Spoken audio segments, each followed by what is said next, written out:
Good morning, YouTube.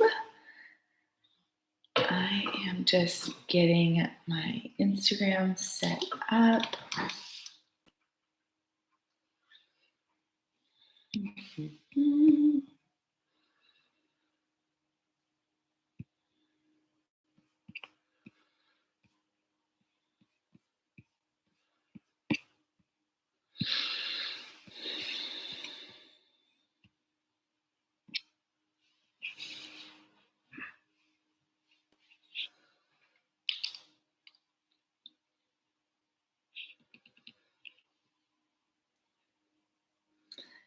Good morning, PT on Ice Daily Show. We are live on YouTube and on Instagram. My name is Ellison Melrose. I am a TA with Clinical Management of the Fitness Athlete Pregnancy and Postpartum. I'm here to talk to you guys about breastfeeding considerations with our postpartum athlete. The subject hits pretty close to home for me as I am currently breastfeeding my 7-month-old baby girl. Before we dive into that, I wanted to do a little housekeeping for our course. So we are just over halfway done with our current online cohort.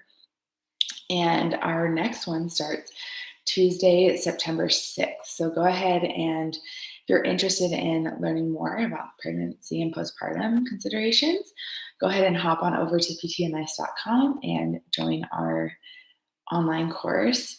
We also have our next live course on September 20th in Cincinnati, Ohio. Alexis will be there teaching all things, and that's been a really fun course to get going this year. So if you guys are interested in that, head on over to ptnice.com and join us. All right, so a couple things happened this weekend. We had our CrossFit Games, which was so fun to watch. All of the different athletes throughout the age divisions and the individual events. It was so fun. And it coincided actually with Breastfeeding Awareness Week, which was August 1st through 7th, which is why this was a timely topic for today. As a breastfeeding mom, I was targeted. My social media was flooded with breastfeeding posts about how amazing breastfeeding is and all of the benefits of breastfeeding. And it made me reflect on the past 7 months for myself.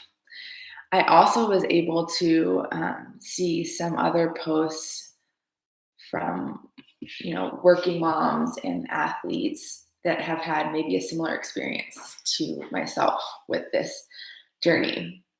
So if anybody caught reporter Nicole's most recent post, she was reminiscing on breastfeeding and stating that she's had pretty good luck with it. And, it came easily to her. But at the same time, she resents it. She doesn't love it. Pumping is something that we don't necessarily consider when we're starting our breastfeeding journey, especially as a working mom or an athlete. Anytime we take away from our kiddo, we have to pump and we have to rely heavily on our support system if we want to get back to our sport or our work. Luckily, reporter Nicole had her spouse with her, so he was able to bring her kiddo to the event so she could breastfeed in the shade in between live coverage. That we didn't see that on the front end of the games but she was honest and open about sharing that with us on social media. So I thought that was pretty cool. So breastfeeding, it's gold standard, right? So it's gold standard for us to exclusively breastfeed for first 6 months of life. We know all of the benefits of it. It helps improve cognition later in life, memory retention, improves language skills and intelligence. It helps facilitate brain development in our babies and reduces the risk of developing antisocial behaviors. So, with all of that being said, why wouldn't we want to breastfeed, right? But it's not necessarily that simple. Not only is breastfeeding good for the baby, but there's been a lot of research recently around its effects with mom's mental health. So, moms are less likely to be diagnosed with postpartum depression. Uh, at 4 months postpartum if they had success with breastfeeding. Higher depression rates at 2 months postpartum were predictive of lower breastfeeding at that 4 months mark too. So what is it? Is it that if they have success with breastfeeding, that they're less likely to have postpartum depression, or is there something about having postpartum depression that leads to cessation of breastfeeding early? A lot of times we see that issues with breastfeeding may lead to that early cessation of breastfeeding, which could impact maternal mood and affect. Some of those issues include pain or difficulty with latch. That can be something in that early stage where it's hard to get past. Having a low supply of breast milk, and that could be for a number of reasons. And one thing that we see with our postpartum athlete is as moms get back to work or as moms start returning to their sport, their supply dips and they're unable to keep up with that supply that their kiddo needs. And that can be a pretty hard thing for us to take on as a mom and their identity as an athlete. So considerations for our postpartum athletes and our working moms. So one thing to consider is US maternity leave is 6 weeks. That's our standard maternity leave here. It does not allow for that 2 to 4 months of bonding with breastfeeding. And so that the studies suggest would lead to lower rates of postpartum depression. So we may see higher rates in postpartum depression, earlier cessation in breastfeeding because of that demand of getting back to work or getting back to our sport. As healthcare providers, we can be the resource for these women during that postpartum period. We need to be screening for mental health throughout, past that 6-week follow-up that they get with their OBGYNs. We need to be screening for postpartum depression and other mental health issues that these moms may come to us with later in their postpartum journey, as it may not be prevalent at 6 weeks postpartum when they're having their checkup. We have an opportunity to build those deeper connections with our clients, and they may feel more comfortable coming to us and opening up to us about the struggles with breastfeeding rather than their pediatrician that they see regularly for their kiddo or at that 6-week follow-up. Another consideration for us with our postpartum athlete or working moms is the fuel requirements of breastfeeding. So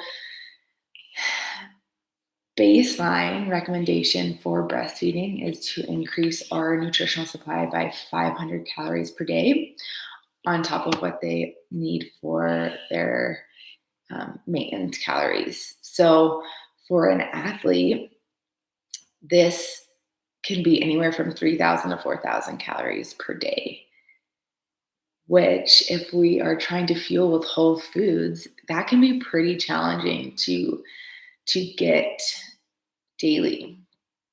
And so as our moms return to sport or return to work, we may see that their milk supply dips with that return because they just can't physically eat enough food during the day. We, as healthcare providers, can be a resource for nutrition for these women, or for these postpartum athletes and postpartum people during this time. Last consideration for our postpartum athletes is time. On average, 1,800 hours during the first year of life are spent breastfeeding, if you're exclusively breastfeeding. That's a lot. That's almost a full-time job. It's about 1,950 hours that equate to a 40-hour work week with 3 weeks of vacation. So that's about a full-time job. That doesn't even consider the time that we spend pumping, which I think, as a postpartum mom myself, that is the most draining part of breastfeeding, is knowing that you have to keep up with your supply whenever you're not with your kiddo. So professional athletes or postpartum athletes may return to sport-specific training at 4 months postpartum, which can limit their time to spend breastfeeding. They may or may not have the support, like Nicole stated earlier, to have their kiddo with them when they're working or when they're getting back to sport, to allow for them to breastfeed throughout the day. They may be pumping. At this point, they have that difficult decision of, do I keep providing for my kiddo this way, or do I, get back to their identity as an athlete? And there's no right answer here. Everyone's journey is going to be different. Everything will look different. As their healthcare provider, you should be a sounding board for their questions and their struggles throughout this, but hold no judgment. So we want to make sure that we are just there for them as their healthcare provider, and can provide them with resources that they may need, nutrition that can help them maintain their milk supply, and all of those different aspects of their postpartum journey. So with all of that being said, I wanted to just highlight my postpartum journey thus far. My daughter is currently 7 months postpartum, and initially when she was born, she had jaundice, pretty bad. She was pretty lethargic for the first week or so and had to be on bilirubin lights for the first 7 days of her life, which was really challenging for me to, I had to wake her up every time I wanted to feed. There wasn't that natural, reflex for her to want to feed. The less I fed, the more her jaundice worsened, the more time she spent on the bilirubin lights, and the harder it was for me to feed, just, logistically, with her being on this bilirubin blanket and having to hold her with all of the cords. It was challenging. She was also a very, very spitty baby. So both my kiddos have had pretty bad GERD, and she still does. So she's actually on an antacid medication. And she, during this early, 4 weeks postpartum, she was spitting and vomiting and had very awful diaper rash issues, which led to a diagnosis of a milk protein allergy at 3 weeks postpartum. So I was having the struggle with being, logistically being able to feed her, and then this diagnosis of a milk protein allergy. For me, I am not allergic to dairy, and so that was a very hard adjustment for me. A lot of my calories that I was getting were from dairy, either from a whey protein or Greek yogurt or anything like that. A lot of my protein I was getting was a dairy, had dairy in it. And so that was a huge adjustment for me. I had to change my diet, and I was struggling with getting the nutrients I needed to maintain my milk supply during that first 6 weeks postpartum. It also restricted what I could do and how I could eat with my family and create meals that we could all eat together, which again kind of made me feel like I was doing something wrong with my family.